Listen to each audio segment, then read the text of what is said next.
As Google Maps shows, you can drive from Broome to Mornington Camp Sanctuary. It takes about 16 hours from the time that you leave the tent at the Billy in Cable Beach.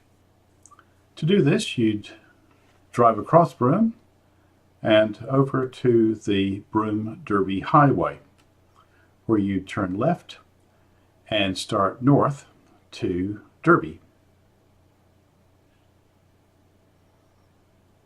About 45 minutes after starting, you would come to the road to Cape Leveque. We go past this and keep traveling east, and for a couple of hours we travel, not seeing too much other than just lots of unfenced land, until we came to the Fitzroy River.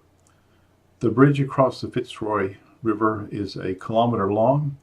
It's single lane, and you have to be careful about meeting big trucks coming the other way. You definitely want to give way. We would continue then on the road to Derby until we came to the intersection with Highway 1, which is bitumen to the east all the way to Connemara. However, we would keep going straight north and soon come to the next milestone, which is the turnoff to Curtin Air Force Base.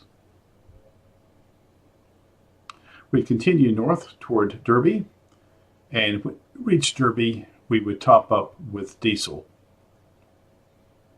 come back, and turn east on the Gibb River Road.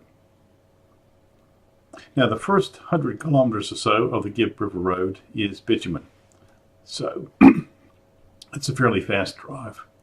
About 100 kilometers to the east, the Gibb goes to gravel and continues as a gravel road all the way to Connemara.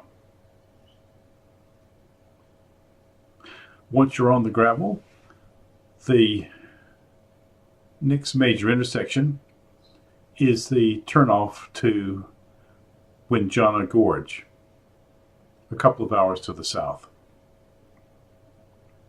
We continue on the Gibb River north, making now a number of creek crossings, water crossings, and traveling through fairly rough country until we come to Inglis Gap, which takes us through the Leopold Ranges.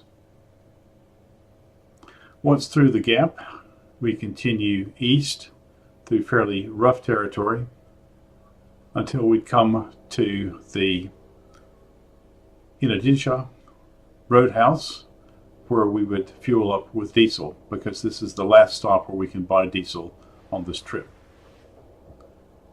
Once we've got diesel, we would head east for several hours until we come to the turnoff to Mornington Camp on Mornington Road. We turn southeast, heading down Mornington Road.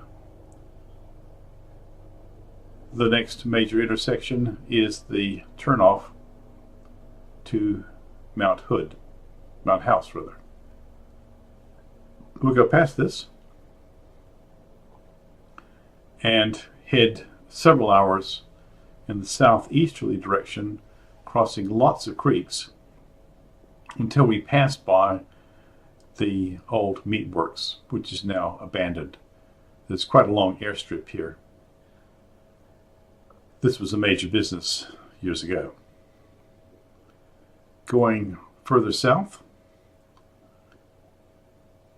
in fairly rough country, the next major landmark is Mount Brennan, which is in view from Mornington Camp. We just go past this and head on down into Mornington Camp and stop at reception, which is also the restaurant at Mornington Camp. Probably stop and have a well-deserved beer. Then check in and go to our safari tent, located within walking distance of the restaurant, for a very well-deserved rest.